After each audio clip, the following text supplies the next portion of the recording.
गर्भदमा त्वमजासि गर्भदम् हरिः ॐ नमः गणपतये।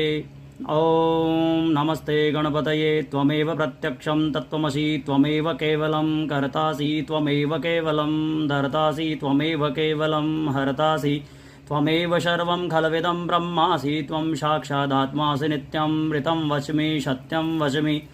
अवत्वं माम् अववक्तारम् अवश्रोतारम् अवदातारम् अवधातारम् अवानुचानमवशिष्यम् अवपश्चात्तात् अवपुरस्तात्तात् अवोत्तरात्तात् अवदक्षिणात्तात् अवचोर्ध्वातात् अवाधरातात् सर्वतो मां पाहि पाहि शमन्तात्। त्वं वाङ्मयस्त्वं चिन्मय त्वमानन्दमयस्त्वं ब्रह्ममय त्वं सच्चिदानन्दद्वितीयोऽसि त्वं प्रत्यक्षम् ॐ त्वं प्रत्यक्षं ब्रह्मासि त्वं ज्ञानमयो विज्ञानमयोऽसि त्वं सर्वं जगदिदं त्वत्तो जायते सर्वं जगदिदं त्वत्तो हस्तति तिष्ठति सर्वं जगदिदं त्वयि लयमिष्यति सर्वं जगदिदं त्वयि प्रत्येति त्वं भूमिरापो नलो निलो नभो नभ त्वं चत्वारि वाक्पदानि त्वं गुणत्रयातीत त्वं